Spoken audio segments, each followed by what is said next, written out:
Well, good evening, ladies and gentlemen, and welcome to the 41st Annual National Softball Hall of Fame Induction Ceremony.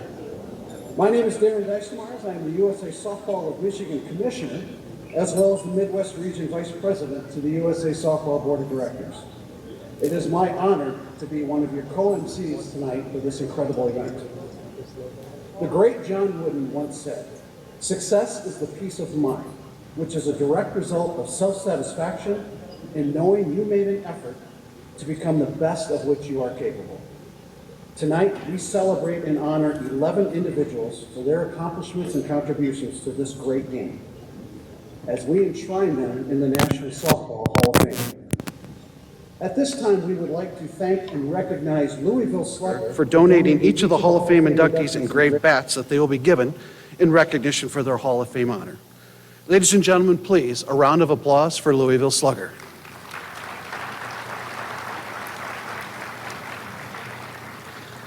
At this time, it is also my honor to welcome the USA Softball President from Hastings, Nebraska. Please welcome Mr. Joe Patterson.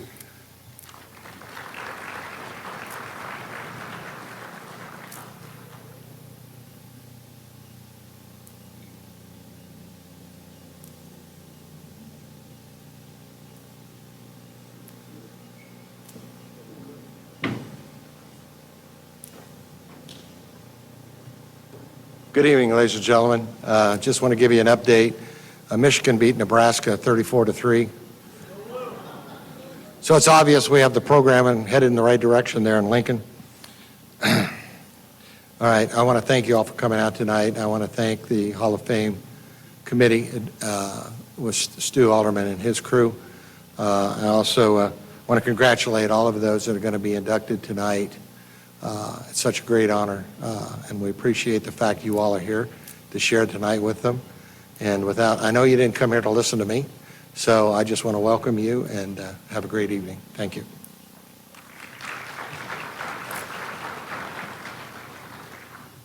I applaud you, sir, for having the courage to step up and report that Nebraska-Michigan score. Much respect, sir. Thank you. Hey, before we begin with dinner and the invocation, as you all know, yesterday was a very, very important day. As somebody who had two grandfathers and a father who fought in respective wars, yesterday was Veterans Day.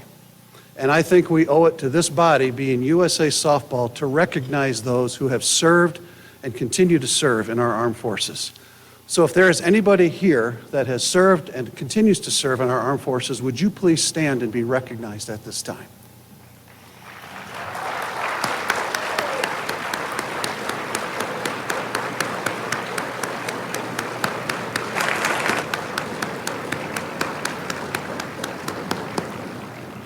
Thank you.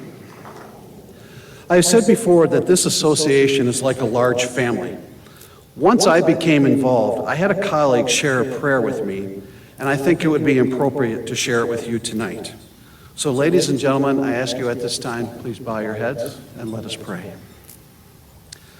Heavenly Father, this day belongs to you. We receive this day as a gift from you. Help us not to hoard our time. Holy Spirit, bring us into the conversations you want us to have each and every day. Show us the good works you've prepared for us to do. Slow us down when we are moving too quickly to notice you. Quiet our voices when we are speaking too loudly to hear you.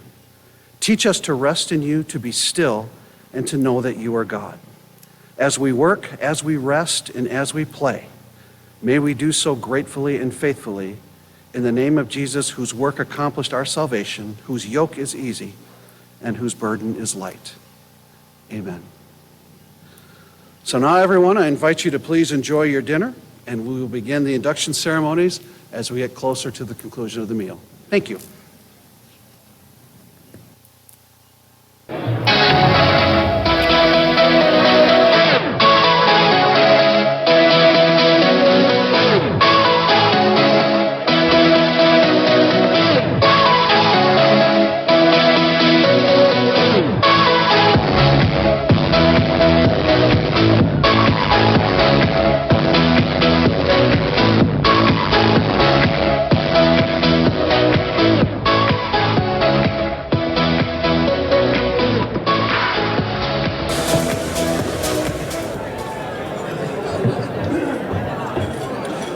Well, once again, good evening, everybody. As you start finishing up your desserts, we are going to go ahead and get started and introduce you here in a very short time to the 2022 National Softball Hall of Fame inductees. But before we begin, we would like to take a moment to recognize all of our Hall of Fame members who are here in attendance tonight. As you know, you can't have a Hall of Fame without Hall of Fame members, and we have several that are here this evening. To our current Hall of Fame members, we thank you for all your contributions to our great sport and everything you have done for USA Softball. Tonight, this group moves to 440 people, and we are so proud to honor them for their commitment to this great sport of softball.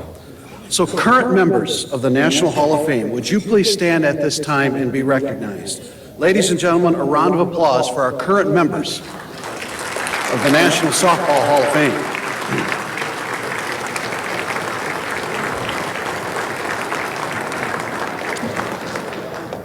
And now it is my honor to introduce our co-MC, Mr. Stu Alderman.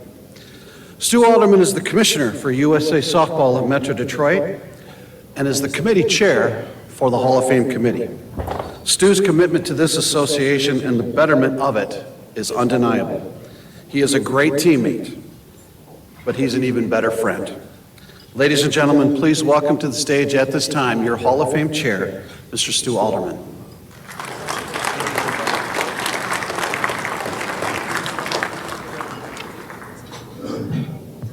Thank you, Darren. It is indeed an honor to be here tonight to honor these 11 individuals into the USA Softball Hall of Fame. To begin our Hall of Fame induction, I would like to commence with a prelude that was established many years ago by the illustrious Hall of Famer and former National Staff member, Mr. Bill Plummer. The history of sports has been marked by the occasional appearance of an athlete who seems to have been touched by a magical hand, whose extraordinary skills are embellished by an intangible spark of greatness, an athlete who seems destined to leave an indelible stamp on his or her chosen avocation. Greatness assumes many shapes and forms, like subtle colors blending into a deep blue hue, but in any form, greatness separates the legends from the mere mortals in the arena of sports. Proficiency and skill can be honed by practice and dedication, but the real outstanding athletes, the Hall of Famers, come to the arena with greatness already programmed into their personalities. The purpose of the National Hall of Fame and honor is to recognize and honor those men and women who have played so brilliantly and competed so well during their careers, managed, umpired, sponsored, or provided that special touch to the game of softball, and who at the same time contributed to the development and growth of their sport. Our first inductee for the National Softball Hall of Fame is an individual who is one of the premier slow pitch players. Between 1994 and 2008, Rusty Baumgartner played for some of the top men's slow pitch teams in the country. A 9-time USA Softball All-American, Baumgartner helped 3 different squads to a national championship title, including Team TPS in 2000, Long Haul Tailored TPS in 2001 and 2, and Hague Rismondo Sunbelt in 2003. He was also a member of 3 USA men's slow pitch national teams border battle rosters where he totaled an .800 batting average, 3 home runs, and 14 RBIs. Known for his versatility in the field, Baumgartner encompassed the skills to shine at various infield positions throughout his career, while proving to be a consistent, tough out at the plate. Rusty was just a stellar player to the game and a fun player to watch. Tonight, Rusty becomes a member of the National Softball Hall of Fame now and forever. Ladies and gentlemen, Rusty Baumgartner.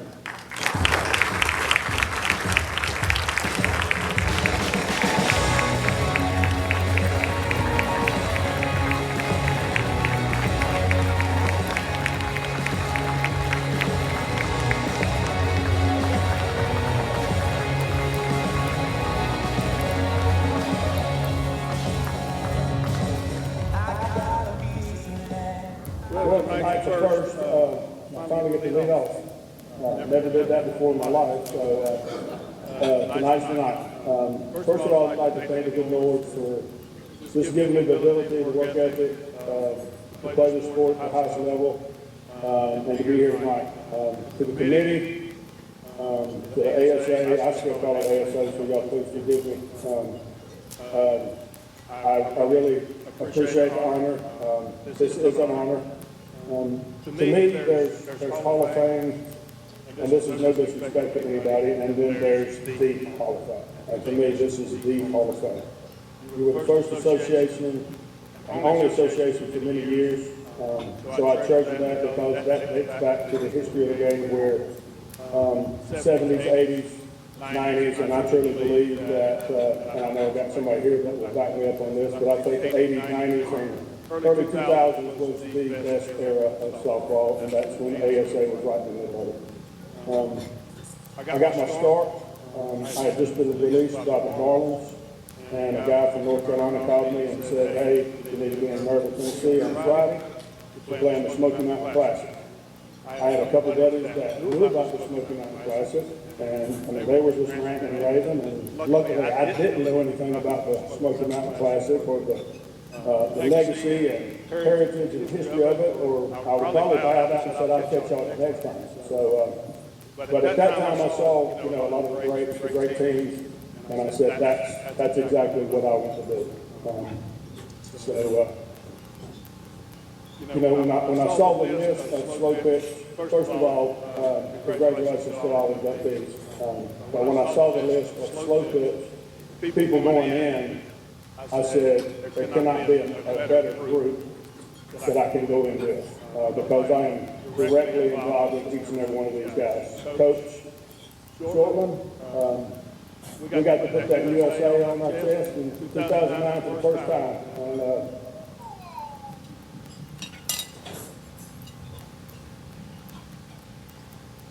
I appreciate that. I appreciate the 3 years on the field, and more so what you taught me off the field. Kristen Dowd. I got to meet Kristen early 2000s, and this is before the world knew about Kristen Dowd. We went on to play a lot of ball together, do a lot of promotional work together, and I'm truly sorry, but she's where she needs to be. And finally, Brett. For many years, probably about the first 10, we were like two wolves butting heads all the time, and, because we were on opposite teams. And lucky for me, I finally got to play with Brett. See the teammate that he was, the player he was. Everybody knows the great hitter he is. And, a lot of times with Brett, they talk about he's a great home run hitter. Well, he was a great hitter, period. One of the best I've seen play the game. I got to see the man that he was. We are now friends, and that friendship carries on. He has taken care of me. He has taken care of my children. I thank you for that. And I leave. Finally, I would just like to say this. I'm going to give a list of a few categories, and if you fall in that category, I ask that you please stand. First of all, my family. To all the ASA directors that was around when I was coming through. Bat manufacturers that I was involved with. Bat manufacturers that I was in. Coaches, any sponsors, and teammates. I stand here alone, and there's one name on that plaque. But because of you and all the ones at home that I just named, You're the reason I'm here. I told a guy earlier, you know, if you're the best player in the tournament, your team goes 0-2, nobody knows who you are. So I was blessed to be on great teams around great teammates, sponsors, bat manufacturers, and like I said, there's one name on that, but every single one of y'all, his name is etched in my heart. I love you and I thank you, and again, congratulations to all our inductees, and thank you as well.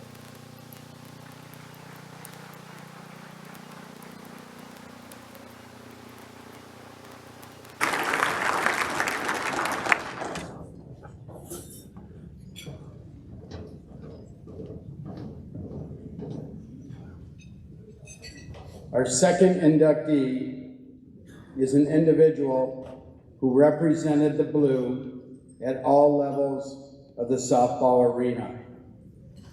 Loved and respected on and off the field, Mike DeLeo exemplified what it meant to be a USA softball umpire for more than 48 years.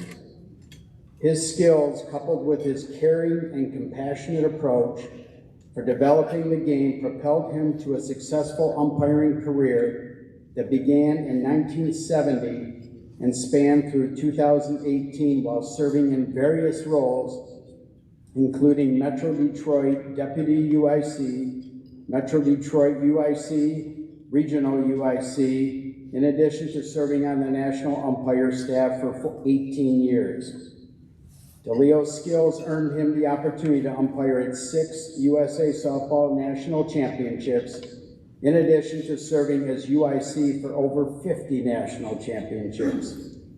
DeLeo's knowledge of the umpire program extended off the field as an instructor for more than 40 national umpire schools held in the United States, as well as 2 international USA Softball umpire schools in Germany and Italy for the Armed Forces in 2007. A friend and a colleague, tonight, Mike becomes a member of the National Softball Hall of Fame now and forever. Ladies and gentlemen, Mike DeLeo.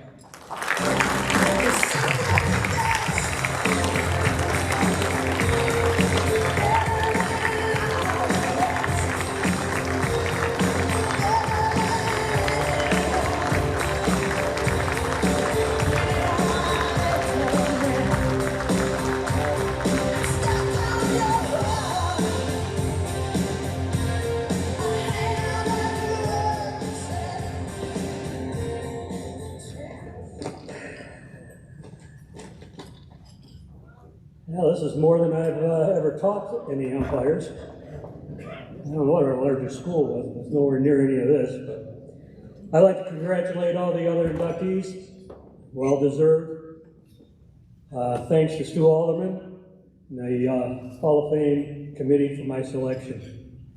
Special thanks to Stu as Commissioner of Metro Detroit and also Bob Lawson, who was the umpire-in-chief of Metro Detroit, for their nomination of me and pursuit of my induction and their support. You know, being part of this is something that, as an umpire anyways, at least in my point of view, you would never consider, especially at a young age, you would never consider being into a Hall of Fame. Didn't even know there would be a Hall of Fame for umpires or whatever, or being honored for being an umpire. Just never entered my mind. You know, I played softball for many years locally in the Detroit area. Played on some very good teams. Played at that time on some of the Metro teams. So I had a lot of good experience in that. But on the local level, I also experienced what I considered very poor umpiring. And might have been kind of a hothead. Don't know. But I got into umpiring kind of on a dare, and I loved it. I loved being able to show the ball players that I've played against and stuff what I thought an umpire should do, what he should be, and so on and so forth. I loved the game of softball, and I loved umpiring. I was very competitive at that stage on both parts. I was proud to be an umpire that I could say I not only knew the rules, and I knew the proper position to be in to get a call made. Hopefully it was the correct call. But I wasn't too proud to say I got the call wrong. After all, I was umpiring in front of 65,000 people back in local leagues in Detroit. They all saw the call, they all knew what it was. So why lie about it? You blew a call? Hey, I missed that one. I blew it. And then moved on. I think you gain more respect doing that than trying to lie your way out or try and make up on it on your next call. Just wasn't my place. I was lucky throughout my career.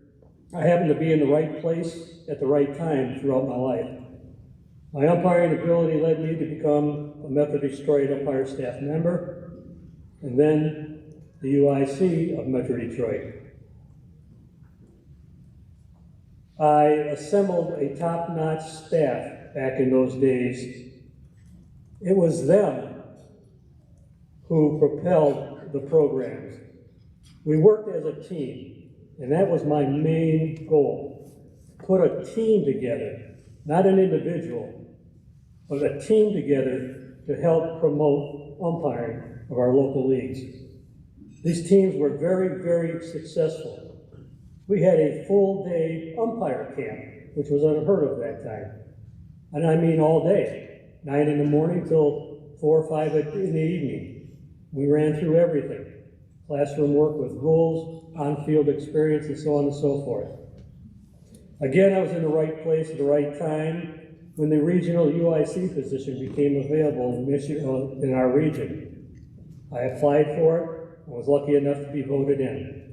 At that time, our region consisted of Metro Detroit, Michigan, Metro Milwaukee, and Wisconsin. Today, that region is no longer number 6, and it's much larger. And my hat's off to the new regional UIC, which is Brian Smith, because that's a handful of area and territories and umpires to take care of.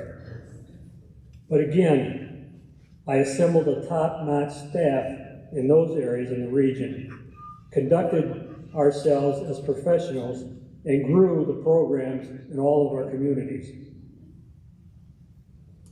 We worked as a team and being very successful. Our region was on display at a national UIC clinic in Oklahoma. It was the first time they've ever asked regional areas to put on training programs at the national clinic. We put the team together and they produced a presentation that was just blew everybody out of the water. We were asked back the second year and the same thing. It was fantastic. Some of those teaching programs are still being used today in other associations throughout the country. So we're very, again, proud of that. But it's the team, it's not me, it was a team. As the regional UIC, a member of the national staff, I was given the opportunity to be an instructor at the national schools all over the country. I was also assigned tournament UIC responsibilities to UIC championship tournaments in many different states. I met many umpires, and I made a heck of a lot of new friends from coast to coast.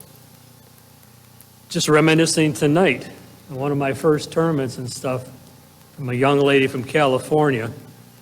She says I threatened to throw her over a balcony at the hotel because she wasn't umpiring quite the way I wanted to do that for that tournament. I don't believe that. I would never do anything like that. Italians don't mess in that kind of stuff, so no.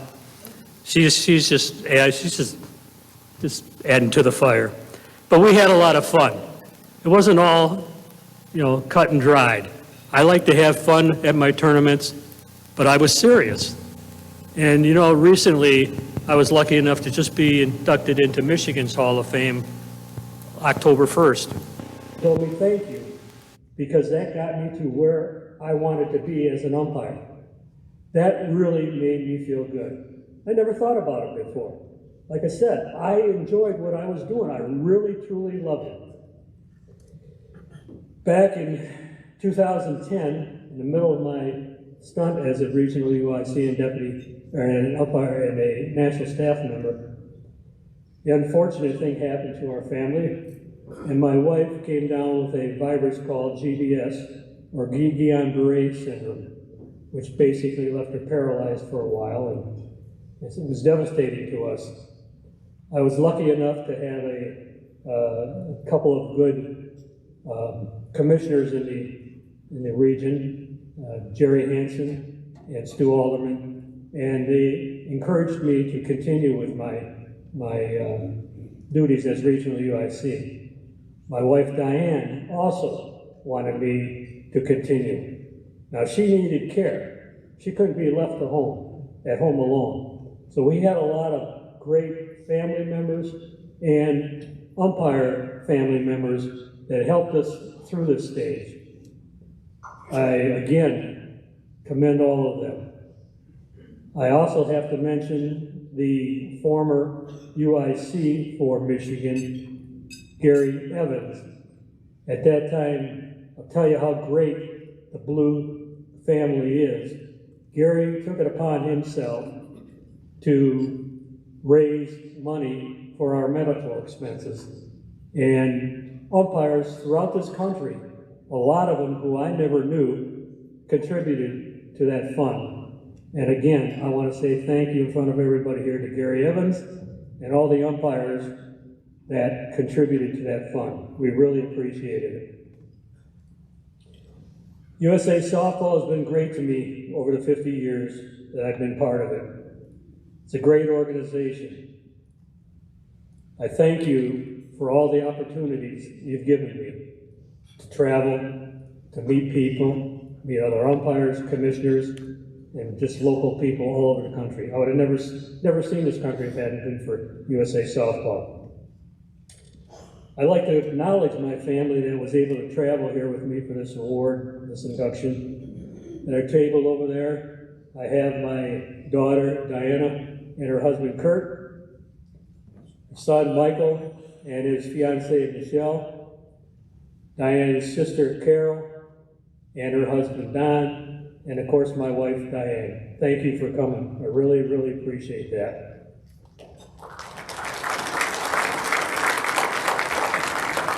By the way, there's two of those people that are sitting there that deserve an award more than I. Carol is a cancer survivor, and not to be outdone, her husband had to go out and get a 5-way bypass, heart bypass. I didn't know there was such a thing. I've heard of quadruple, but never 5. And they're both great survivors and they're doing great today.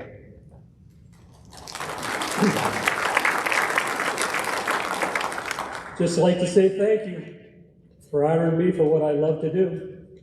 I really enjoyed it. I'd still be doing it if I was 20 years younger. But it was time to go. I think Kevin Ryan was waiting for me to go, but it was time to go. Thank you. Be safe.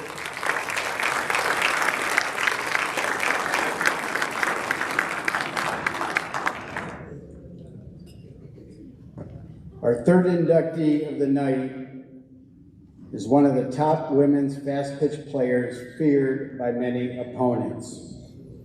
A 3-time NCAA Division I national champion with the UCLA Bruins and former member of the USA Softball Women's National Team, Debbie Doom was a force to be reckoned with in the circle as the most dominant pitcher in the game during her career at the collegiate and national levels of USA Softball. On the international level, Doom played a key role in Team USA's gold medal finish at the 1990 WBSC World Championship, while also participating in the 1991 and 1995 Pan American Games. Earning her first Most Valuable Player accolade in 1980 when she was 17 years old, the star pitcher went on to earn 8 additional USA Softball MVP honors. Known for her impressive height and exceptional fastball, Doom showcased what success looked like in the sport of softball while paving the way for generations to come. An outstanding player. Tonight, Debbie becomes a member of the National Softball Hall of Fame now and forever. Accepting for Debbie is her mom, Diane, and childhood friend, Karin Mays.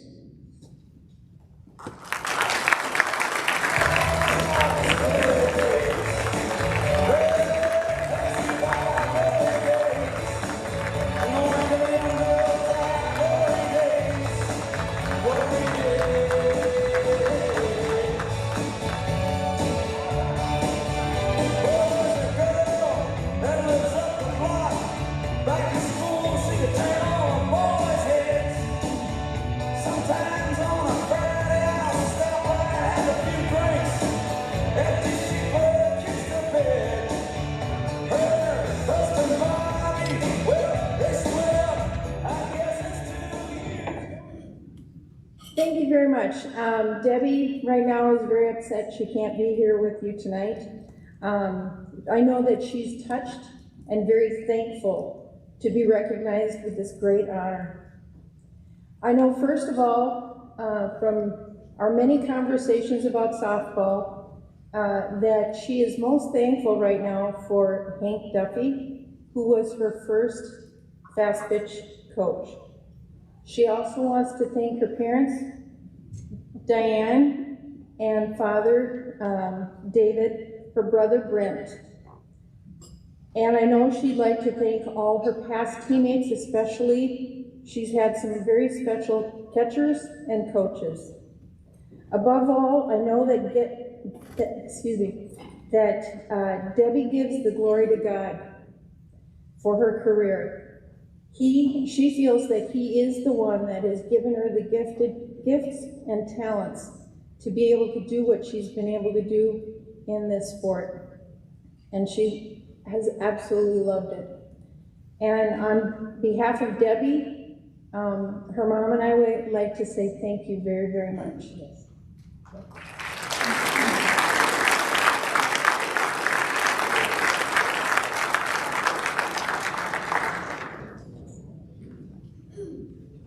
Our fourth inductee of the night is one of the top women's slow pitch players to step foot on the ball diamond.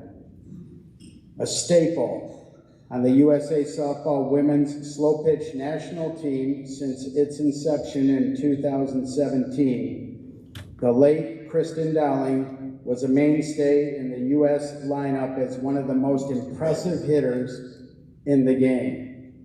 Through her 5 appearances on the Team USA Border Battle roster, she was named in 2017 USA Softball Female Athlete of the Year, following her dominating performance in the inaugural Border Battle event. In addition to her international experience, Dowling was a standout in the USA Softball Women's Open Division with 12 first-place Team All-American selections, 1 Most Valuable Player selection, 9 Home Run Leader titles, and 6 batting leader titles. Adding to her overall success, she was also a member of 10 national championship squads during her storied playing career. It's been said that the only thing more impressive than Dowling's swing was her true passion and dedication to the game of softball. Tonight, Kristen becomes a member of the National Softball Hall of Fame, now and forever. Sadly, Kristen passed away unexpectedly in 2021. Ladies and gentlemen, Don Cooper will now accept on behalf of Kristen.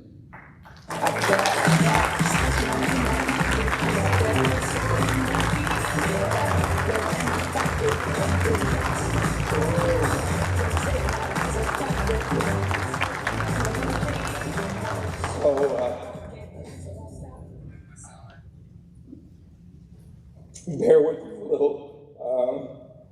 We talked about this over the years. 20-some years that she and I spent together, this is exactly how this night was penciled out for us. So, three of my great privileges, this may sound weird for me, is I inducted CD into the U-Trip Hall of Fame. And it's the only time I've ever cried there, and I put like 10 guys in, including myself, and couldn't get through it. And she was sitting in front of me laughing at me, so you can imagine what this is like. And then her parents, who are all here tonight, and her brother PJ asked me to speak at her funeral, and that was, I thought, the toughest thing I'd ever done tonight.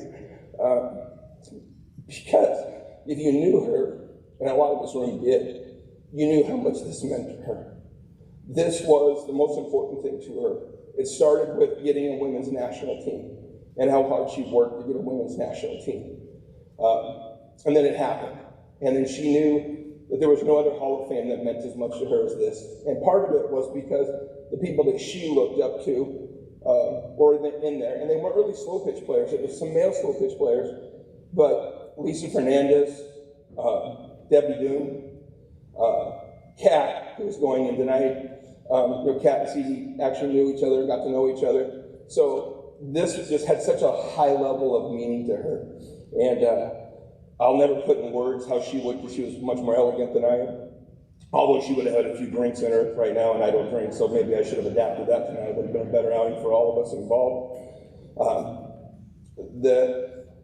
If you never saw her play, and I know Rusty and Brett Helmer and Minnie in here, Pup Shortland, who she loved and respected as much as anybody in the game, have and did, got to play with her. The only thing I can say to you, and I've been trying to figure out an analogy all day to this, but she's a little bit of Lisa Fernandez, she's a whole lot of Babe Ruth, and then the one that might sound funny, because she was not fast, is a little bit of Deion Sanders, because she was a little flashy, and she loved everything she did, and she was going to tell you about everything she did, but in the nicest way possible. She would embarrass you on the field, and then we would all laugh about it. How come they all love her? And they would stand and take pictures and hug her, and like, she just beat them by 35 points in a slow pitch game, and they all want to talk to her. So it came to, we all kind of come to understand she was doing something different. She was recruiting fast pitch girls to play slow pitch. She was recruiting more men to play. She was actually out there doing it. And I know one of the other great honors she had is Ron Anagonda set us up on a trip to go through Europe and teach slow pitch softball to a bunch of people.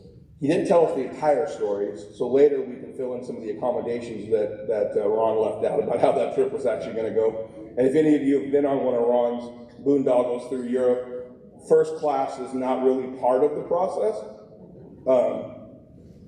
And there was three of us that went together. I'll give you one quick snippet of, so you can kind of picture this trip. Three of us went together, CD and I and Johnny McCraw. We're not small people, if you haven't noticed. This nice European guy shows up to pick us up. We've got 2 rolling bat bags each, because we're there for 12 days going city to city to city. He shows up in what they call a Ford Fiesta over there. So there was no way for us to fit, and we were 200 miles away from where the person was that was taking us. So we bungee corded our bags to the top of the car. CD laid sideways in the back with the rest of our bags on us. I kind of got in the front seat, and then Johnny laid over the top of the other bags, and we went 200 miles across Europe to get picked up by the next car. And it was one of the best times of my life, and mainly because CD was there. And she had so much fun going stop for stop, place to place, and just showing the love of the game, not just softball, but she would talk baseball, and she would talk football, and she would just do anything you can imagine. So the one regret is for those of you who didn't get to meet her, I'm very sorry for that, because you would have immediately and instantaneously fell in love with her. And I'll leave you with this. There's one thing that should be changed is when you look at her stats, they don't really show it. She should have been a 12-time MVP.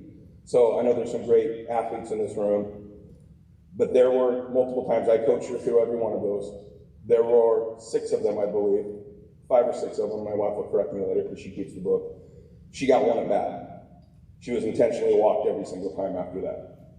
And back then, USA, or ASA at the time, didn't do on-base percentage, so that didn't count. In fact, we had to argue a couple of times that they weren't going to put her on the All-American team because she didn't have enough qualifying at bats. And she had lead off for the team that won the tournament. So that just gives you a little snippet of what she was like. Her home run totals would be, I have no idea what they would be after that. But later in her career, one of her proudest moments were we finally got and cracked the nut that we started getting some of the premier fast pitch players to come play. And we're getting them out of college, and we were getting them out of the NPF, and then she got some protection in the lineup, and everybody really saw, well, she's only hitting 12 home runs or 15 home runs prior to that. Like, well, she's only getting 30 swings. And, you know, she went on the following year when we got some protection in the lineup to get 60 and 70 home runs.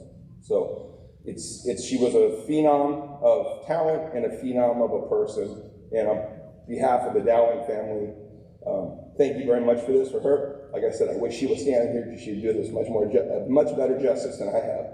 But she loved a lot of people in this room, and a part of the Dowling family. Thank you guys very much.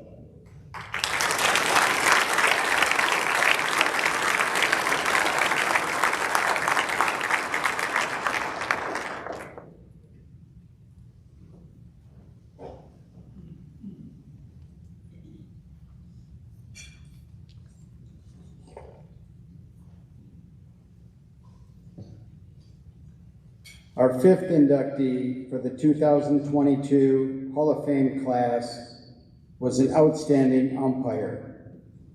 He is one of the most successful umpires to ever be involved in the game. Jeff Hansen's accomplishments speak for themselves, while his character and leadership in the growth of the sport were admired all the paths that he did cross.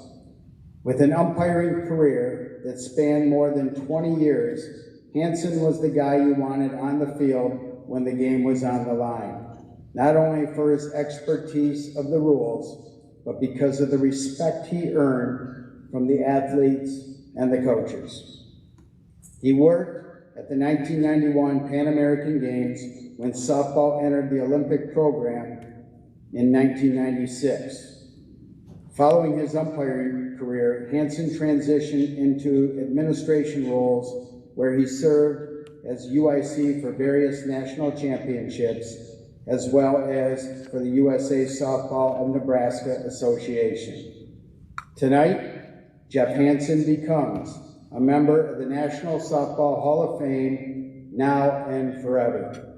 Ladies and gentlemen, Jeff Hansen.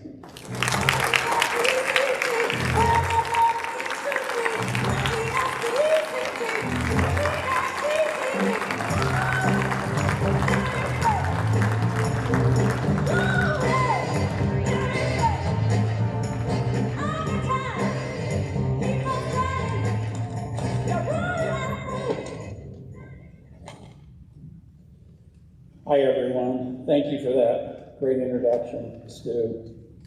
I'd like to start with a few thank yous, if I could. First and foremost, I want to start by thanking Joe Patterson for nominating me for this award. Joe and I go back a long ways, and we've been friends for over 35 years because of softball.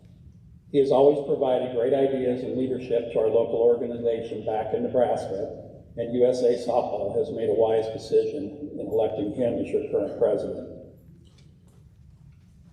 To the Hall of Fame Selection Committee, thank you for this great honor. To those of you who wrote letters of support for my nomination, and several of you are here tonight, I just want you to know how much I've appreciated your support during this process. I also want to thank Dave Epperson. Dave was our regional UIC back when I was umpiring, and he was the one responsible for making recommendations to selection to the major level tournaments. Without his support and confidence in me, tonight would have never happened. And finally, I want to thank the national office staff, Debbie Ford, and especially Dre McKee, for all of the communication leading up to the night, and for all of their efforts in making tonight so special for all of us. These kinds of awards don't happen without a team effort. You've got to have support from home to be successful. My family's here tonight, so right now I'd like to introduce you to my team. My wife Tanya, we're sitting over here. Our daughter Lindsay and her husband Travis, and our daughter Kayla and her husband Joe. If you get a chance to introduce yourself to them after the banquet, you'll find a really good group of people. Even though I umpired actively for 20 years, there was a stretch of 8 years from 1988 through 96 where I was invited to a bunch of top-level tournaments. The girls were really young, and I was gone a lot. Tanya shouldered more than her fair share of taking care of them, but she was always supportive of me trying to reach my goals, and she truly is one of the main reasons why I'm up here tonight. I'm really glad they could all be here tonight so we can share this together. USA Softball is a great organization, and I've always loved it for the many opportunities that are made available to its membership. For me as an umpire, the sport of softball created lifetime friendships and the chance to officiate at the top levels of the game. It took me to the Czech Republic to do a week's worth of umpire clinics for their association, and the chance to work international competition at the Pan American Games and the Olympics. Back in 1991, when I was selected for the Pan American Games in Cuba, softball was not yet approved for Olympic competition. The Pan Ams and the World Cup both were held only every 4 years, but they were the highest level of softball tournaments that you could participate in. As an umpire, you usually got only one international assignment in your entire career. Cuba had built a brand new softball facility for the games, and it was really nice. The Cuban people filled the stands every game and really rooted on their national team. They were so proud to be hosting the games. Team USA won the tournament pretty easily, but the competition was good, and I came to terms with that likely being my last international competition. However, after the Olympics were approved for 1996, that changed. USA Softball went about selecting the team and umpires who would represent our country in Atlanta.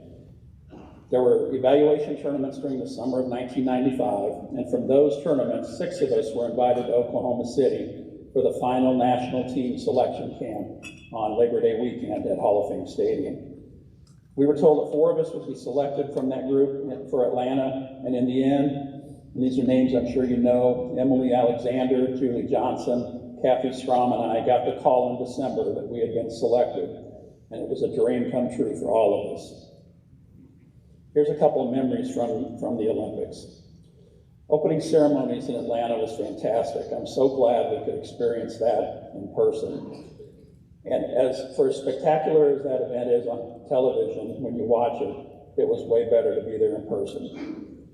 The next night, the city of Columbus hosted an opening ceremony specifically for our softball, and the whole umpire crew got to participate and walk in the parade and be introduced during that ceremony. The umpire crew meeting was the next day. Among other things, we went over our coverages, our 4-person mechanics, and the rule differences in international play. I can honestly say that I was never as nervous before a tournament as I was for that one. The future of softball, staying in the Olympics, was riding on what would happen over the next 10 days, and everybody was feeling the pressure. The games got started the next day, and everything settled down. The competition was great, and softball is such a beautiful game, and especially when it's played at an elite level. It shines, and our sport shined the entire tournament. What stood out the most to me were the fans and the sheer joy they felt while celebrating that the sport was finally in the Olympics. The stadium held 8,400 people, and it was full for all the games, and the atmosphere was electric. Fans gathered every day outside the gates where the teams and other participants entered the stadium wanting to get autographs. Anyone carrying an equipment bag, a medical kit, or even a clipboard was treated as a celebrity, and autographs were signed for everyone who requested one, even by the umpire crew. My favorite thing about the games and proudest moment as an umpire happened before each game as the umpire crew took the field.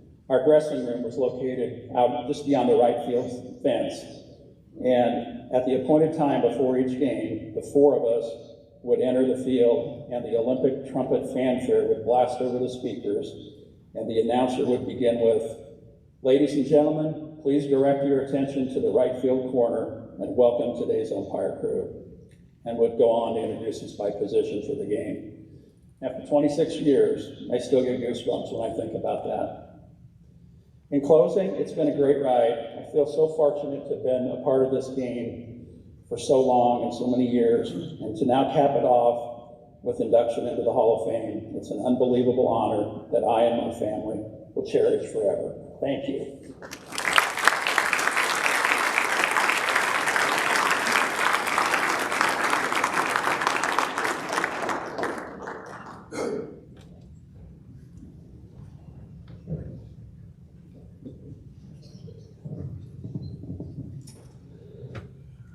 Our next inductee is a power-hitting slugger who was a 16-time All-American slow pitch player.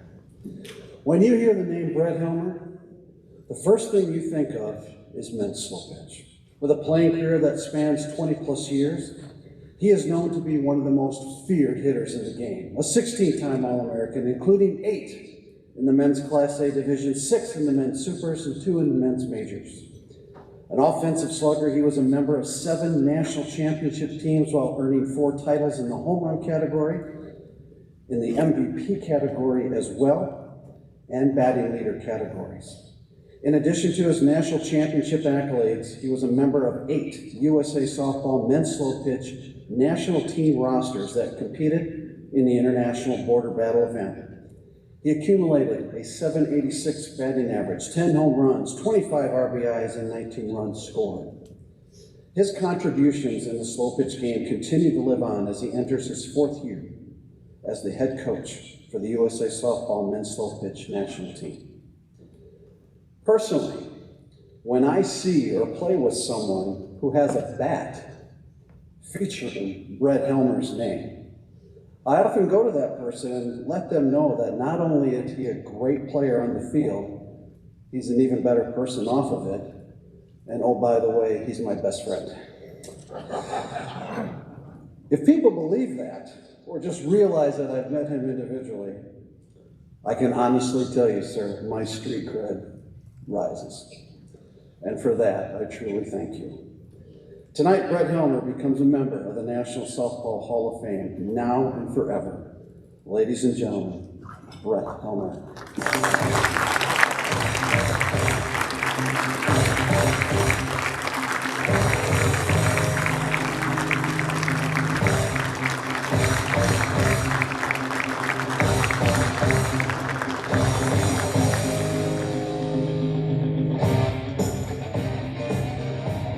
So a little disclaimer before we start.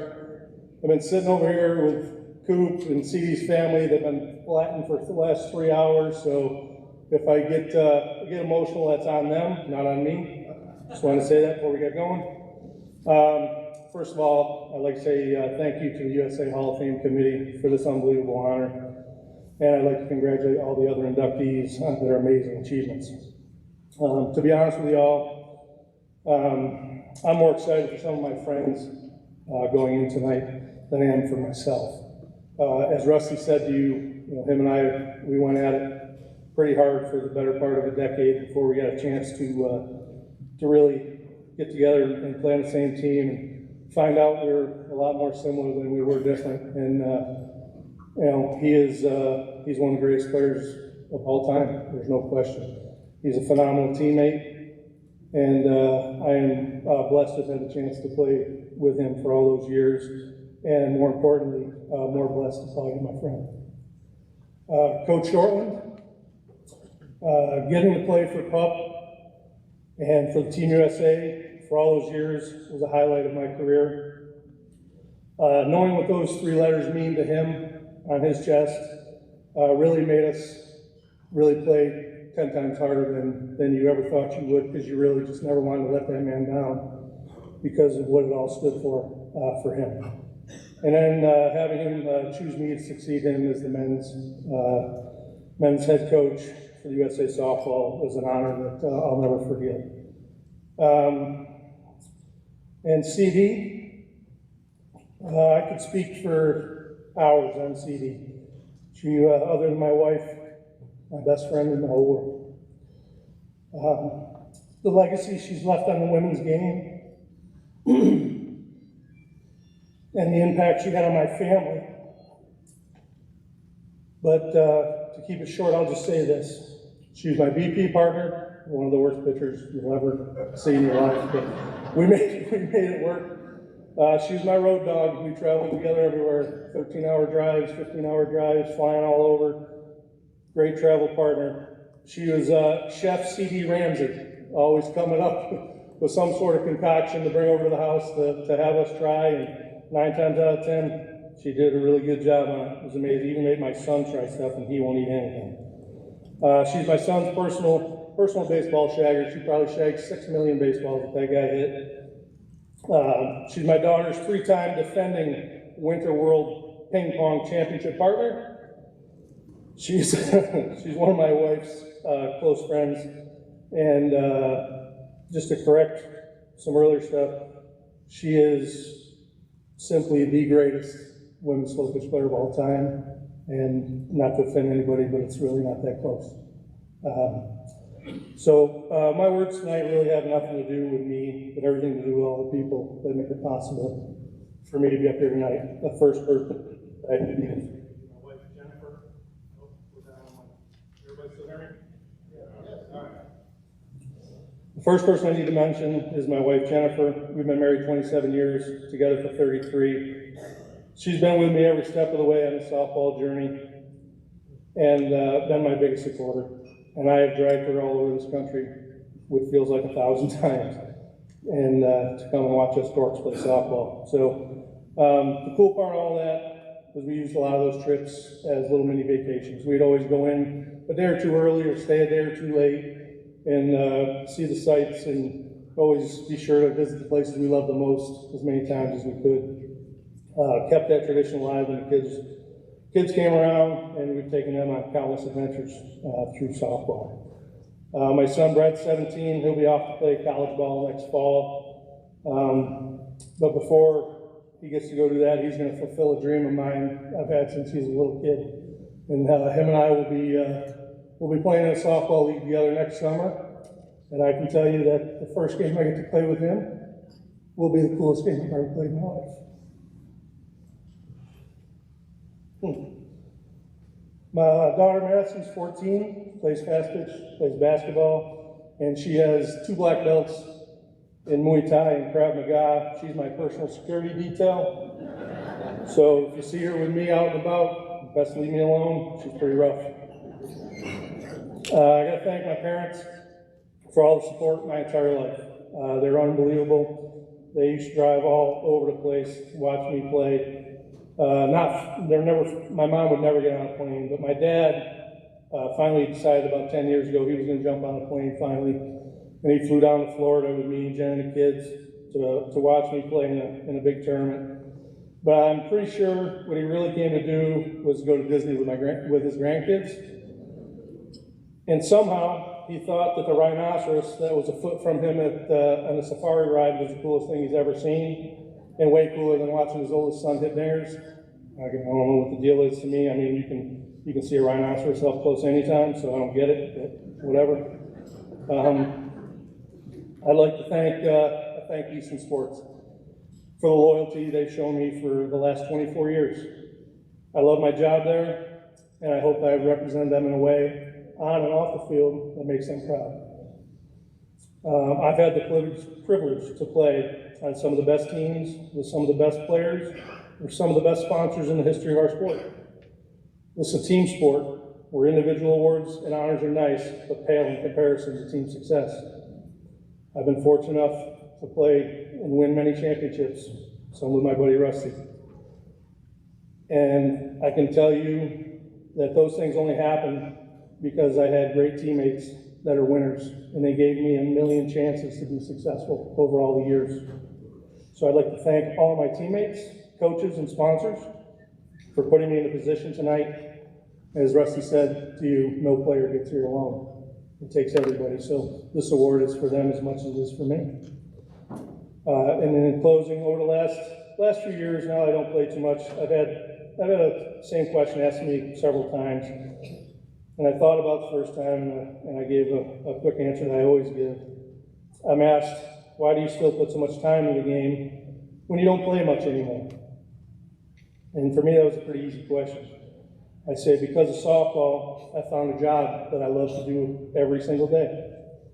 I've been able to take my family on amazing trips all over this country because of the game. I've been able to do television shows, commercials, radio shows, written hundreds of articles for publications, and get to hit home runs in front of up to 40,000 people in almost every Major League Baseball stadium in this country. Rusty could attest to that, and that's a pretty good time, wasn't it? So, and most importantly, through softball, I've made friendships that I'll have the rest of my life with many of the folks that are in this room here tonight. So to me, it's real simple. How can I not give back as much as possible to a game that's given me everything? So again, and I'd like to just say, hey, thank you to all of you for coming out here and supporting us tonight. It really means a lot. Thank you.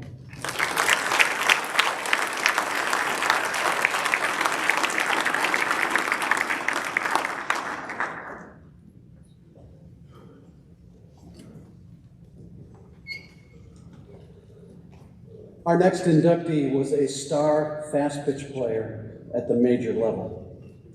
An all-around exceptional player, both offensively and defensively, George Noakes radiated a dedication and respect for the game that was contagious to all who surrounded him.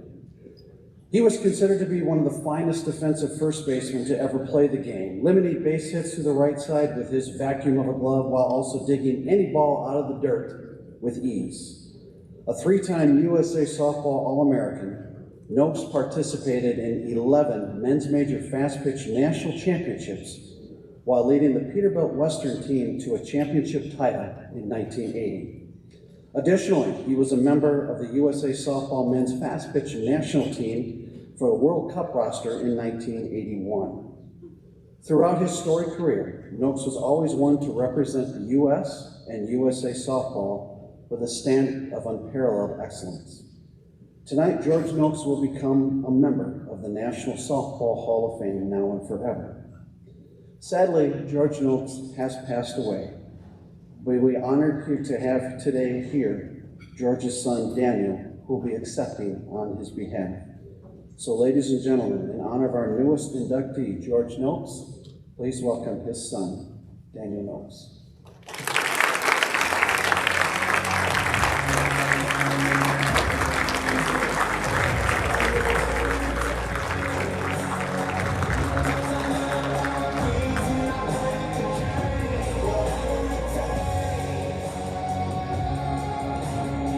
One thing about this association is we can adapt just like that. Unfortunately, Daniel is in Seattle and was unable to fly out here today, so this is his brother, Jim.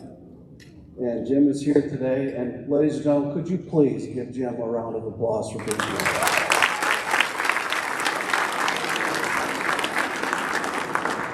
Thank you. I'd like to thank Brett for quivering, because I don't even know if I'll make this. So if I sound like I'm rattling on, it is because I'm a late inning substitution. So the accolades that you read about George mostly were true. I'd like to go over a little bit. George was born in 1940. He died in 2016 of Parkinson and a heart attack. He was a feisty little guy. This is his jersey I got with me, so you can see it wasn't much. Probably a back boy for some of these full pitch guys, so I think he weighed about 150, but he was a feisty and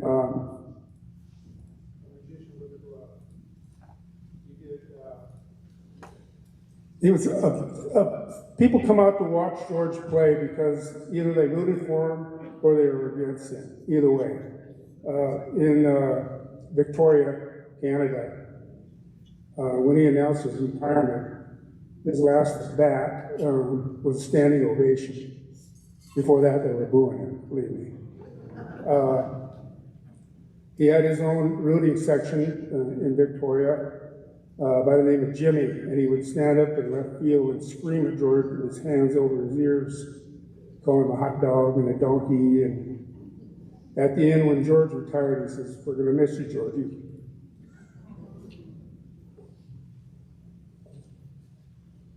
Excuse me for a minute. George was a baseball player until he was 28 years old. and I convinced him to come over and play softball with us. And after 1 year, he moved up to the open division and played for Pan Pac, and later on into Peterbilt. Everywhere he went, people loved to watch him and yell for him. I'm rattling on here right now, but he traveled to New Zealand. One of his finest moments was Kevin Hurley, a prime right-handed all-world pitcher for New Zealand test team, put George as his #1 first baseman in the world team that he had compiled, along with another catcher from Seattle, Butch Back, which I'm sure a lot of people have heard from too. In Panama, they called him the little left fielder. In Venezuela, they called him Senor Hot Dog. He loved the game. 3 for 4 in the game. If he lost, it was a bad day. He didn't do enough. While we're here right now, I'd like to introduce my brother, Joey, and my sister, Irene, and my wife, Debbie, and Irene's husband, Dean, is sitting over the table, traveled here from Seattle. My brother, Jerry, was going to be here, but he's battling an illness back in Seattle. This is a great moment for George. Yeah, honest to God, if he was here, you people would be going like this. Because he could talk forever. He was a great person, a great personality. But he was a battler on the field. He used to, if I may, stand at first base and he would go, hep, hep, hep, hep, like that. And one time we were playing a team from Canada and he came down, he sat next to me and he was smiling. He says, they're all standing up looking at me, we got him. And that's the way it was. Once again, I would like to thank the selection committee for nominating George. I'd like to congratulate all of the other inductees. I know what all the energy you put into what you did and some sacrifices that you did are all going to be accumulated tonight in your honor. What else? I'm just so thankful for Georgie, my brother. Thank you.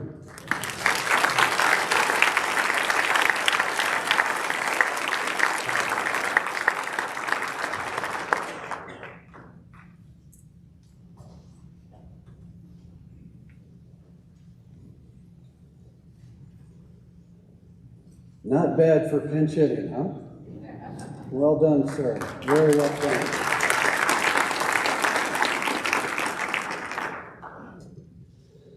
Our next inductee is considered by many to be one of the top players to ever play women's fast pitch softball, and she is also an ambassador to this incredible game.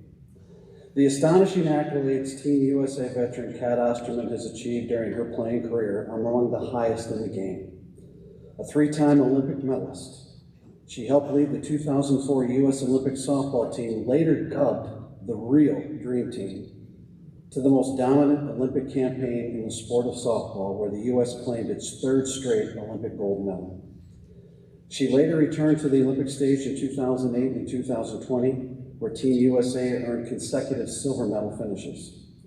A University of Texas alum, she helped the U.S. to 3 Pan American gold medals and 2 World Championship gold medals throughout her 13-year career with the women's national team, while also leading her collegiate program to 3 NCAA Division I Women's College World Series appearances.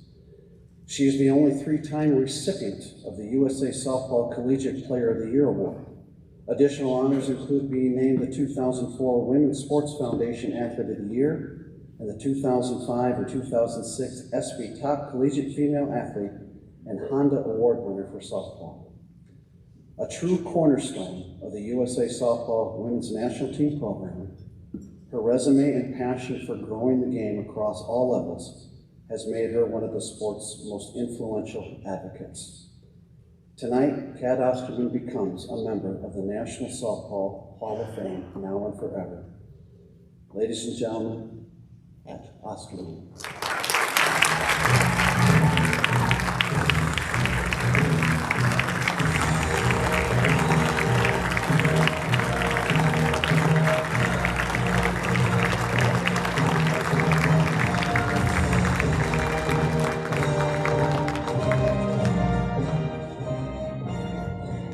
Thank you.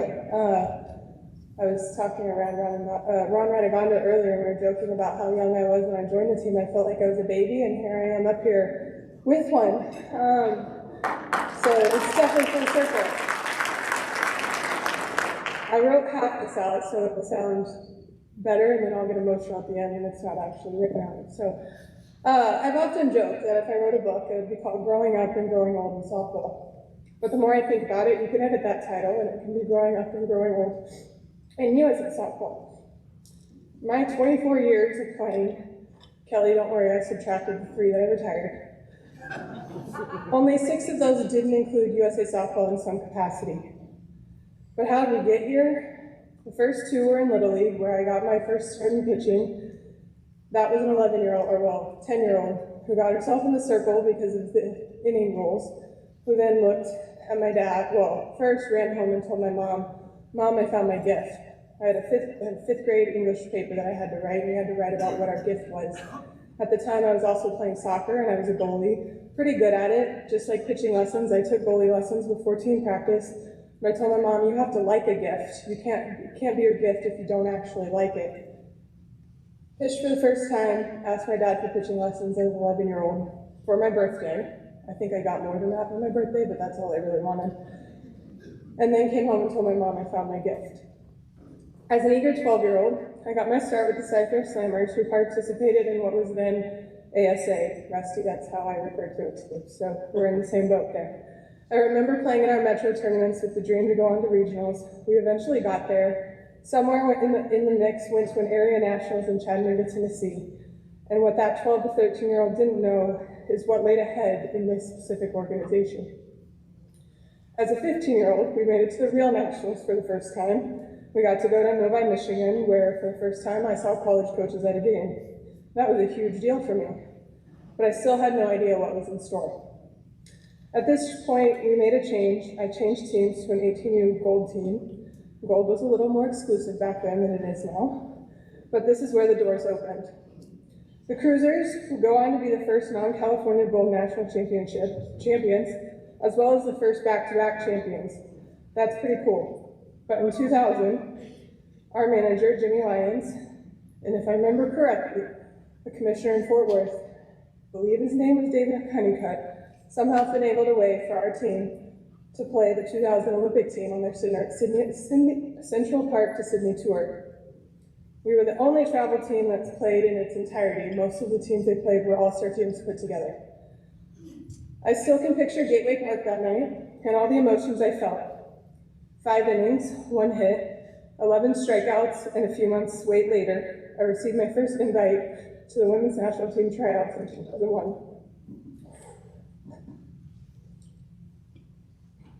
As a 17-year-old, I had no idea that one night could impact so much. From that day on, growing up and growing old would be in the red, white, and blue for the next 10 years, plus 3 additional. I owe so many thank yous, and I'll start now because the list is long, to my first travel coaches, Henry Miller, Kelly Dixon, and Dean Armstrong. Sorry, Dad, I took you out of the mix for that one. For taking a chance on an inexperienced lefty. What most don't know is I joined my first travel team not really ever having pitched in a game. My pitching coach had a rule that I had to pitch and practice for almost an entire year before I could ever throw in a game. My game time was limited prior to joining this team, but they took a chance, and over time, earned my time, earned my spot, and eventually was a contributing member to that staff.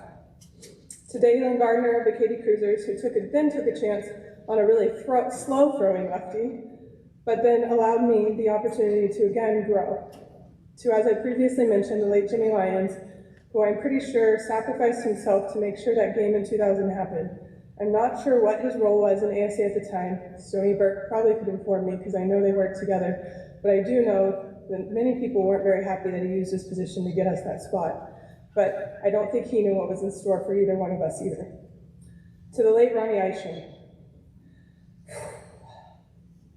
who, after me getting left behind in the hotel on my very first trip with the USA, always made sure I was accounted for on the bus, in the van, all the way down to our last Pan Am Games in Venezuela, where the whole team went out to dinner after our rain out. We were awarded the gold medal, and I'm pretty sure I'm 25 or 26 at this time. I'm very capable of making sure I get back to the village, but Ronnie checked all 3 buses to make sure we had Cat. He also gave the best post-game hugs. To Coach Gandrea for believing in me much earlier than I did myself. I will never forget getting the call or getting the email in 2004 to know that I made a team that I thought there was no way I had enough experience for. To Coach Erickson for taking me under his wing early, being like my second dad and my go-to for everything. To Sam Ducato, your unwavering support of the national team is not unnoticed, and I will be forever thankful you answered my call in 2018. Houston thanks you. Oh God, here we go. To my teammates, those in the early years, thanks for being patient with a naive 18-year-old who helping me learn the way while growing up and while doing something I love. One of those is actually here tonight, Kelly Kretschmann. Kelly and I actually met on my first team in 2000. If you know the two of us, 21 years later, we're still friends. Me getting ready to have a baby, her getting ready to get married, and we get to celebrate that together. But I think that's the cool part of USA is the fact that we've been able to grow up together, grow old together, Kelly. Both of us, not throwing you under the bus. And just continue to be family. My teammates that I had in the last 3 years, I thank you guys for opening your arms.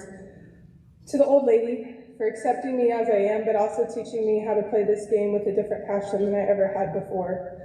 USA staff I haven't mentioned, Ron, Craig, well, I put USA staff even with all the changes because I know some of them aren't here, but Ron, Craig, Chris, Polly, Allison, Dre, Morgan, and I'm sure I'm missing people, but your support and your push to continue to make the women's national team thrive is absolutely 100% appreciated. My pitching coach, Bobby Smith, I wouldn't have ever learned how to spin a ball if it weren't for him. I joked quite often because he played men's fast pitch for a long time, and of course, as a 12 or 13-year-old, when he tells me he's playing 50 and over, that sounds old to me. And so then the running joke was, are you playing old, older, or oldest men's tournaments this weekend? And then lastly, my family.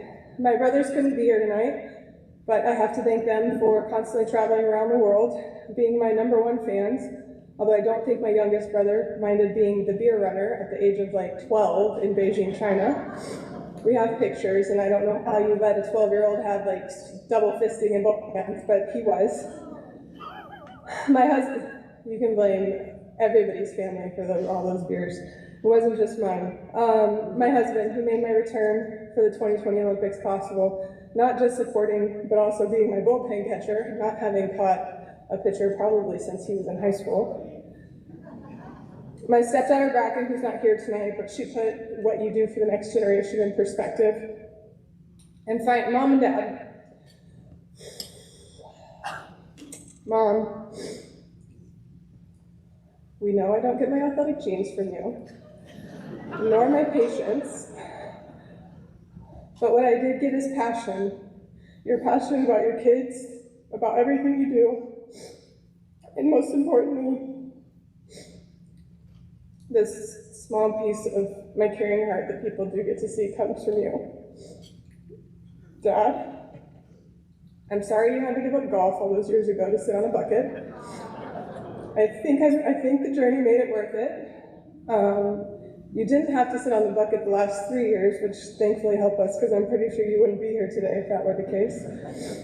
But I appreciate you constantly taking the time, showing me what work ethic looked like, and most importantly, never being satisfied with whatever outcomes came. Most recently, we are obviously rearranging the house for the baby, and I came upon a box that had one of two binders that my grandma kept, and, well, I can date myself, but obviously everything's digital now, but my grandma would print out every email my parents sent her. So we have binders after binders, and it's Laura called today, the Slammers played whoever, or Laura called today, the Cruisers played whoever. I didn't know how that proud my dad was of me until I read this binder all the way through. And I don't mean that in a bad way, because the fact that you were never satisfied to me made me never satisfied, and I kept pushing. There's no way I would have played for 13 years in the red, white, and blue without you. Okay, finally, USA softball. Thank you for giving a 12-year-old girl a place to play, a 13-year-old girl a place to grow, a 17-year-old girl a place to thrive and dream, an 18-year-old, a place for an 18-year-old girl to see those dreams come true, and finally, for a place for now almost 40-year-old girl to forever call home. Congratulations again to the other inductees. Thank you all.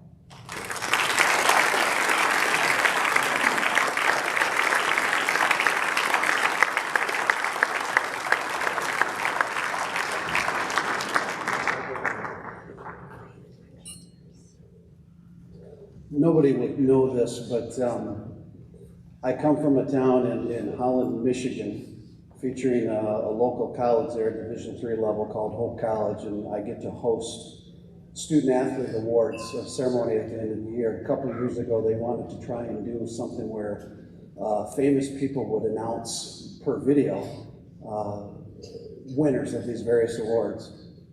And I was asked to see if I could find somebody from USA Softball, and thanks to Dre, Kat Osterman was one of those people who introduced the Female Athlete of the Year. As I was hosting, and all of these softball players that I knew very well saw her picture, and a lot of people already knew who she was. These players are looking at me and they're going, "Do you know her?" Brett, I have to apologize, because at that moment, Kat Osterman became my best friend. Thank you. Our next inductee was an exceptional hitter during his career. Jeff Peck demonstrates an abundance of athletic ability, exceptional leadership skills, and a love for the sport that has placed him among the best in the game. A key contributor to the success of the demonstrated McCardle Softball Club, Peck helped lead his squad to the 1979 National Championship title while being named Most Valuable Player. He totaled 3 All-American selections throughout his career, in addition to representing the U.S. at the 1980 ISF World Championship, where Team USA claimed the gold medal. Peck's exceptional hitting ability was vital to the success of many teams he was a part of during his 20-year playing career. While his leadership on the field leaves a lasting legacy on his teammates and opponents across the U.S., his skills, his hitting, his game took care of the rest. Tonight, Jeff becomes a member of the National Softball Hall of Fame, now and forever. To accept on behalf of Jeff Peck, please welcome to the stage, Mr. Jack Starling.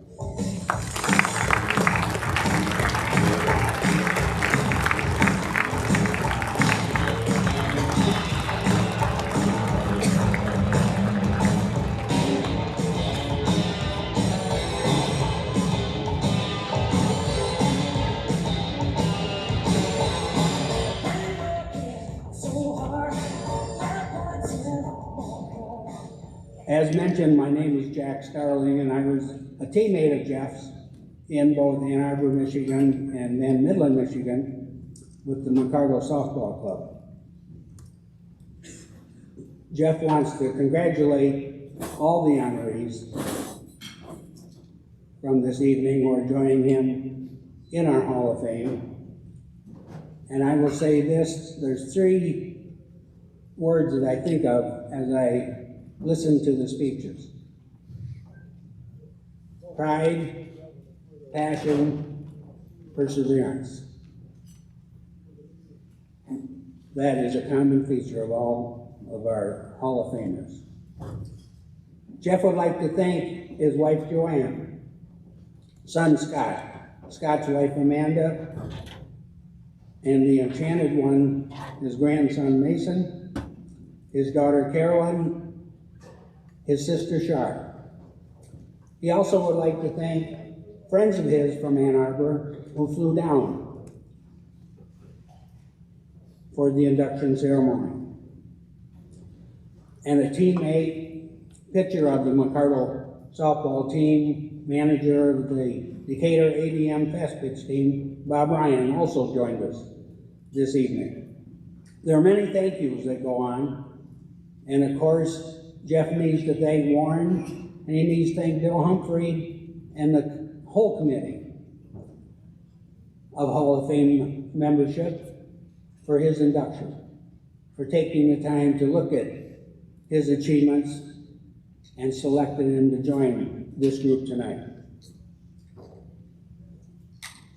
He wants to thank the McCardle family, sponsors of the teams in Saginaw, and many of you know the McCardles, as well as you know the Redcoats from Midland, who put on so many tournaments that you've enjoyed. But there's two people that couldn't be here, and that's his mother Betty and his father Dale. And Dale was a fast pitch player back in the 50s and 60s, early 60s, in Adrian, Michigan, a little town close to the Ohio border. And where Jeff learned to be the player that he became was as a bat boy first, and then as a teammate of his father's, as this team called the Adrian Businessmen of a town of about 12,000, sponsored by the local tire shop, sponsored by the Marathon gas station, sponsored by the dairy, put together a team, and they challenged teams in the Industrial Fast Pitch League in the 50s. And when I talk about the Industrial Fast Pitch League, I'm talking about teams that had sponsors like Dow Chemical, Zollner, Fort Wayne Pistons, talking about the Joe Louis Brown Bombers, Briggs Beauty Wear, all the top teams in the Midwest. They would travel and play. And they didn't have a great opportunity to win those games. But as Jeff learned that you want to be the best, you got to learn to play against the best. And his father taught him to give 110% every time that he walked on the field. And the leadership that you heard Darren talk about came from that lesson. And you heard Darren mention that Jeff was the 1979 MVP of the national tournament that some of you were at as well. It was held in Midland. It was over a week-long period. And Jeff was the MVP, and the reason he was the MVP was during the course of that week, he faced Dick Brubaker, he faced Vaughn Alvey, he faced Graham Arnold, he faced Roy Burleson, he faced Chuck Darcy, and he faced Ty Stoffler. And Jeff wasn't just the most valuable. Jeff hit 400. Now, if you look in your program under fast pitch players, each one of those gentlemen are listed as Hall of Fame members. So Jeff took a local team, hit 400, and turned them into the national champions. And the very next year, as he had the opportunity to play in the men's highest tournament that we have, the International Softball Federation World Championships, In the ninth inning of the semifinal game, a scoreless game, bases loaded, Jeff faced Kevin Hurley, and you heard Kevin's name mentioned. He was noted as the best pitcher in the world at that time, without question. And Jeff was able to deliver a two-run double that set the stage for the McCardle team to go on and win the 1980 International Softball Federation Championship. And that wasn't the best part. The best part was the way that he worked in the dugout to make sure every player knew that they could do what he could do. And they had the opportunity. But Jeff would like to thank USA Softball for bestowing on him the greatest honor he's ever received. Thank you.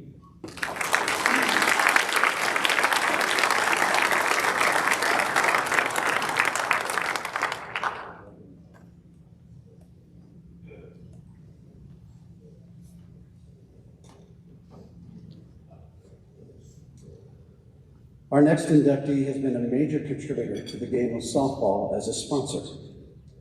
A longtime supporter of USA Softball, Al Savala has been contributing to the top men's fast pitch teams since the 1970s. Having served as a sponsor for more than 20 USA Softball national championships, Savala helped the Savala Painters to 5 men's fast pitch 45 and over national championship titles during his tenure. His support to the teams he sponsored was what many consider an act that allowed the game to continue, as funds and equipment and apparel were certainly limited for teams who sought to compete at the highest levels. In addition to his sponsorship assistance, he was always a voice to be heard in the stands as his squad battled it out between the lines. His dedication and passion for the sport and the teams he's helped over all these years is a true statement to the success and the growth of men's fast pitch. Tonight, Al Savala becomes a member of the National Softball Hall of Fame, now and forever. Ladies and gentlemen, Al Savala.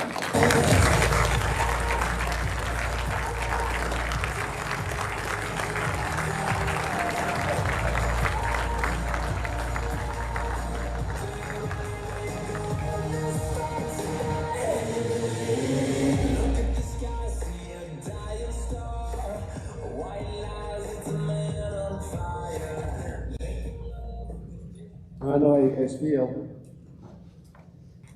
I'd like to thank USA Softball for this award and recognition. I first experienced softball as a pitcher for the Knights of Columbus team at 16. I saw my track coach several years ago and talked about some of my high school records in a high and low hurdle record. At the time, he said those records will never be broken because those events will never be run again. As I saw my track coach several years ago, anyway, I was surprised and proud until mentioned that those records would be broken again. After high school, I played softball for the state league team until I went to San Jose JC and I ran track for high and low hurdles and went to the state meet and placed 6th. After JC, I moved to work in Long Beach for a construction company and joined a fast pitch team. When my son wanted to play Little League in Long Beach, I coached and sponsored their team, and I sponsored their soccer team and coached. I sponsored Trimac teams, girls softball teams. I coached baseball and soccer at Lakewood High School for 6 years. I coached football kickers for 25 years at Long Beach City College. As a painting contractor, I volunteered to upgrade the fields for Long Beach by painting 40 diamonds for them if they supplied the material at the schools and city parks. Then I painted offices and locker rooms for Long Beach State, Long Beach City College, St. Anthony's, Wilson High School, Lakewood High School, Jordan, Loyola Marymount University, Cal State LA. This is when I met Coach John Herbal at Lakewood High School. He asked me about painting his facility. And I said, sure, when do you want to have it done? I said, how about tomorrow afternoon? I said, sure. I'll paint your backstops and dugouts, was our agreement. Later that evening, it was getting dark, and I said to Don, it's getting dark and I can't see. He said, don't worry about that. He pulled the Suburban around, turned the headlights on, and we finished the painting.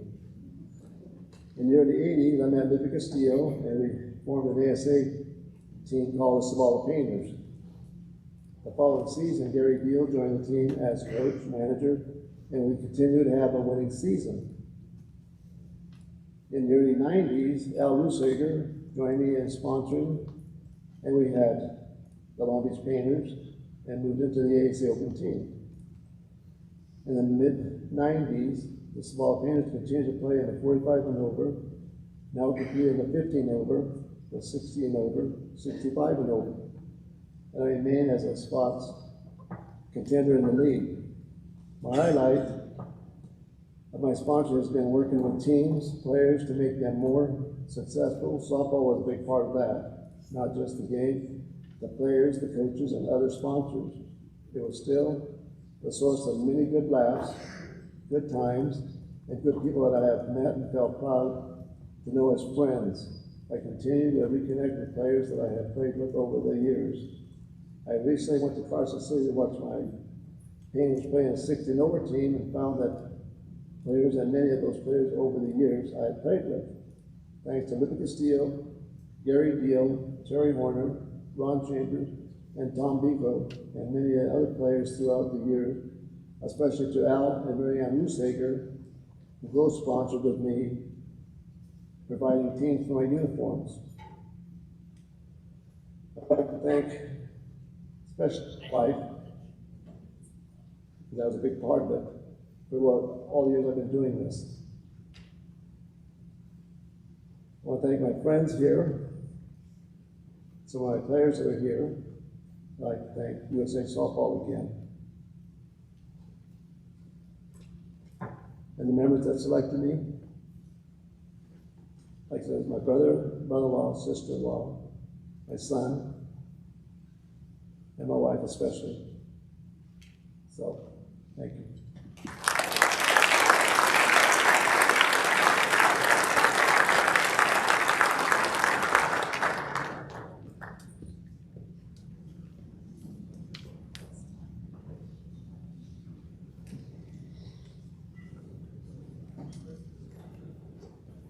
Our final inductee for the 2022 Hall of Fame class is considered by many to be one of the top managers in the men's softball arena. Steve Pup Shortland's dedication to this sport of softball has extended across various levels. First as a player in 1977 before the start of his coaching tenure 20 years later. As head coach for the U.S. Air Force men's softball team from 2002 to 2015, he amassed 8 gold medals and 5 silver medals during a 14-year span, in addition to being selected to lead the men's armed forces 12 times in his coaching career.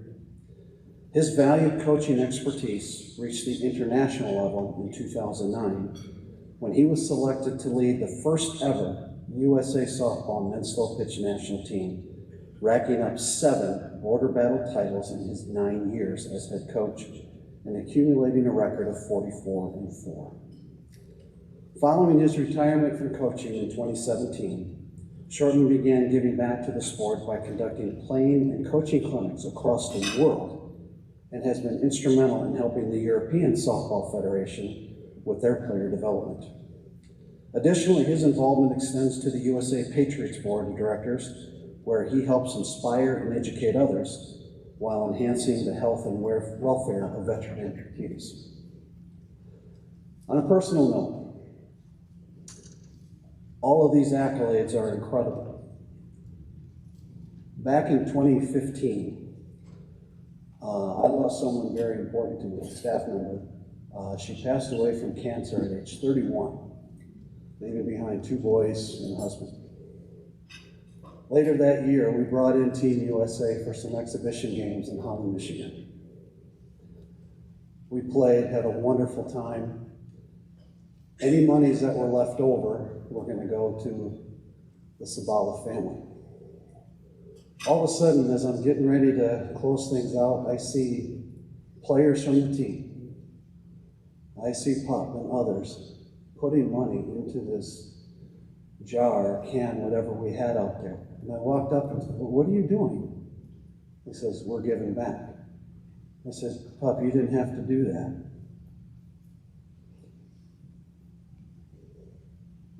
He said, family is family. So out of all these accolades, that's the one I remember the most. You are so deserving of this honor, and it is my honor to introduce to you the newest member of the National Softball Hall of Fame now and forever, Steve Putman.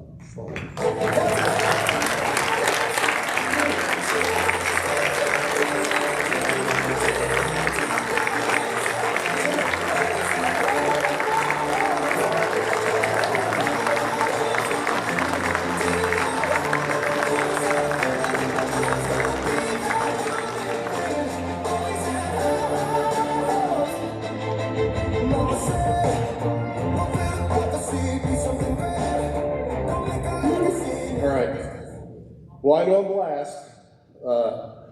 I know y'all are tired, and I appreciate that. But the bar's been stay open later for you, so. According to Dre, I only have 7 minutes anyway, so I'll keep this short. One quick note, Warren Jones gave me 2 pieces of advice when I got up there. The first one, he says, hey, it's really hot up there, a lot of spotlights and stuff like that. So bring a handkerchief. As my father always told me, a good gentleman always carries a handkerchief, which I'm sure I'm gonna need later down the road for something else. But the second piece of advice he gave me was don't fall off the stage. So, Warren, so far so good, but the night is young. I'm still up there, so we'll see. Honored, humbled, and by the grace of God, incredibly blessed. My thanks to the Hall of Fame Committee, the USA Softball leadership, Dre McKee and her staff, and Debbie. As well, a big shout out to Steve Dimitri, slow pitch softball's greatest historian. If y'all don't know Steve, you should. The guy knows everything about the game, so please round of applause for Steve Dimitri.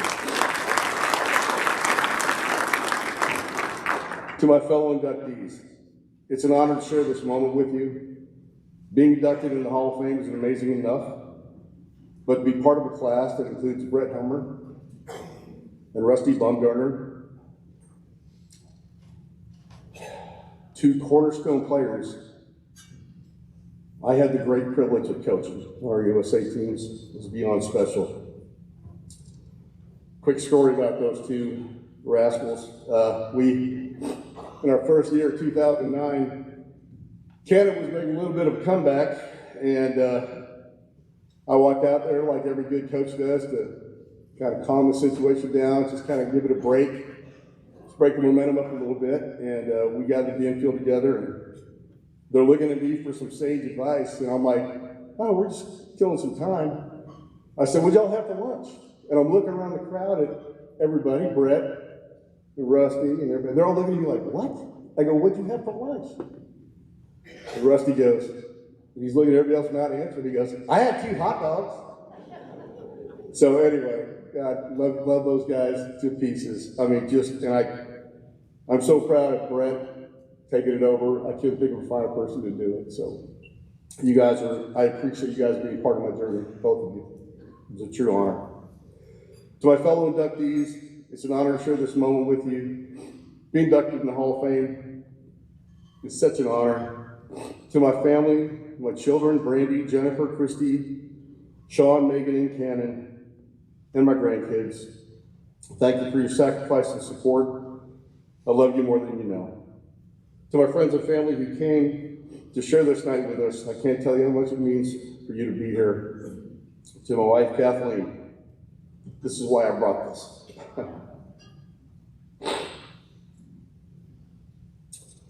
The rock of our family, an absolute saint. She's the kindest person I know. Sweetie, I go to bed each night and I sleep as fast as I can so I can wake up and get to spend another day with you.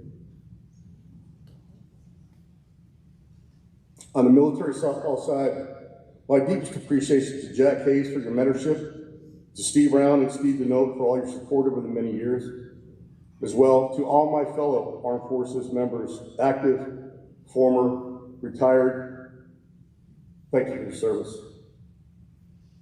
To Jack Jones and Josh Wegner from the USA Patriot Amputee Softball Organization, thank you for allowing me to lend a hand as a part-time coach and a member of your board of directors.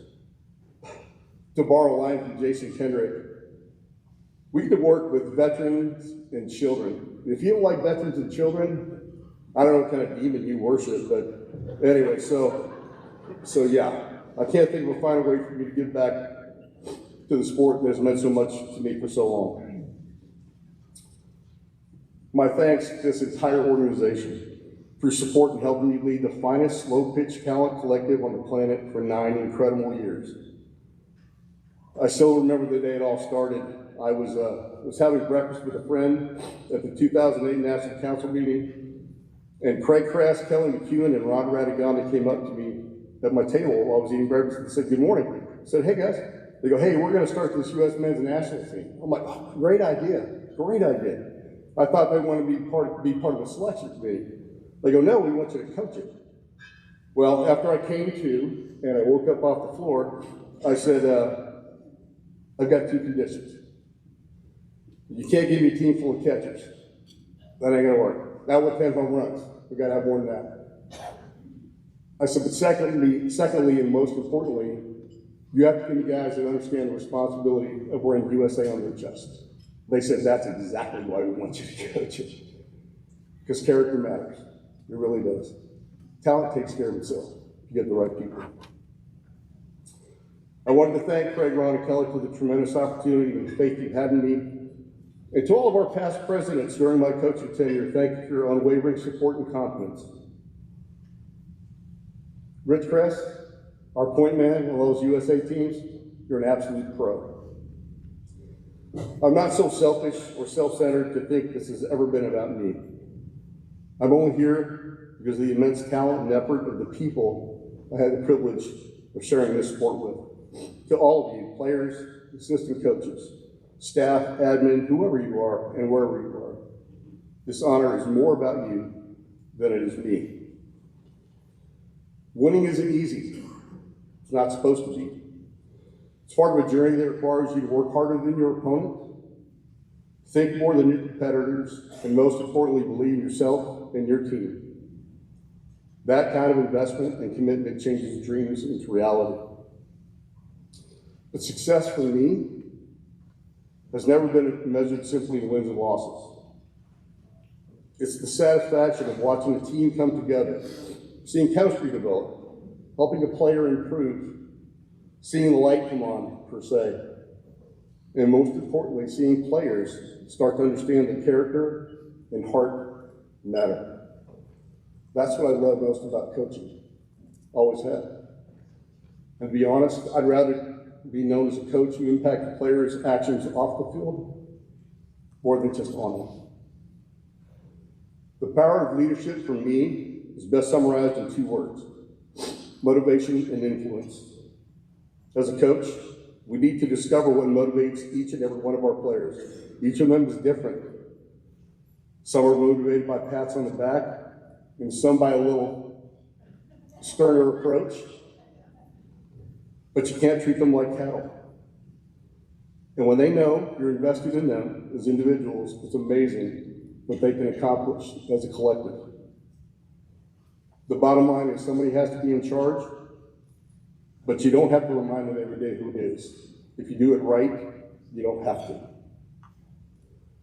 Softball has been a confidant, a friend, a mistress, a muse, and sometimes a bit trying, but true to what it's always been, a game.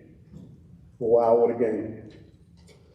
My challenge to anybody here that will listen to me is to be special at whatever you do, regardless of the outcome. Don't be bullied by the fears in your heart or in your mind, rather be led by the dreams in your heart. Proverbs 4:25 says, let your eyes look straight ahead. Fix your gaze directly before you Give careful thought to the path of your feet and be steadfast in all your ways.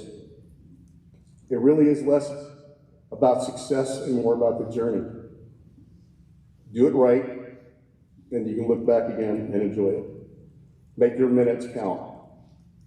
And I want to end tonight by sharing a poem by Dr. Benjamin E. Mays, ironically called I Have Just 1 Minute. It says, I have only just a minute, only 60 seconds in it, forced upon me, can't refuse it. Didn't seek it, didn't choose it, but it's up to me to use it. I must suffer if I lose it, give account if I abuse it. Just a tiny little minute, but eternity is in it. God bless and thank you.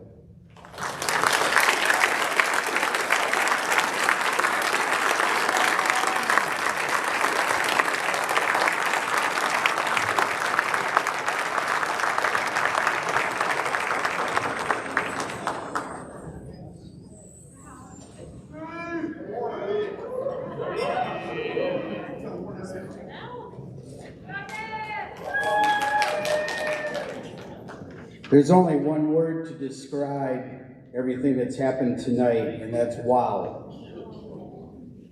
If you were paying attention, which I'm sure you were, to all these stories and past that people have passed throughout the years about this game of softball, it had to make you move inside and feel good. What a fantastic evening hearing these stories and memories from years of outstanding play and commitment to the game of softball. Let's give our 2022 Hall of Fame class one more round of applause. You are now part of the USA Softball family.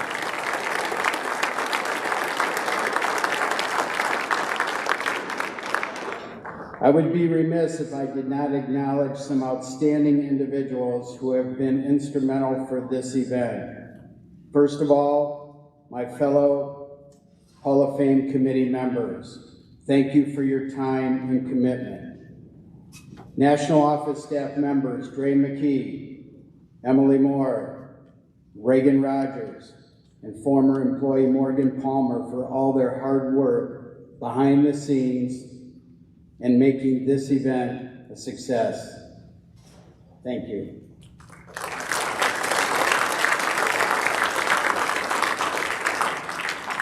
The Hall of Fame committee met earlier today for hours and hours and hours to determine the class of 2023. The following individuals have been selected. First off, Sikorsky Aircraft, sponsor and team. Valerie Arioto, fast pitch player. Jim Craig, meritorious service. Ray Fleetwood, slow pitch player. Doug Lindeman, meritorious service. Sue Lyles, slow pitch player. Joe Macero, umpire. John Stratton, manager coach. And Monty Tucker, slow pitch player. We congratulate those 9 individuals who will be inducted next October in Oklahoma City. Thank you to everyone attending tonight's banquet. We appreciate you taking your time to be here to honor these 11 individuals tonight. At this time, as we conclude, I would like to invite all the honorees tonight back towards here when we are done. Then you can go back to your families and friends and take your pictures. But please come up to the stage over here by the backdrop, bring your award with you, and we would like to take your pictures as a group and individual pictures. Once again, thank you to everyone for attending, Congratulations to all 11 people. You are now part of the USA softball family.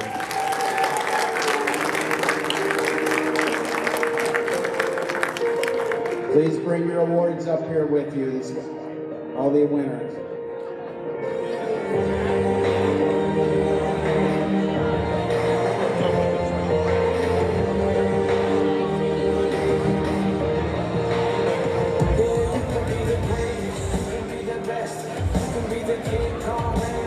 Chest.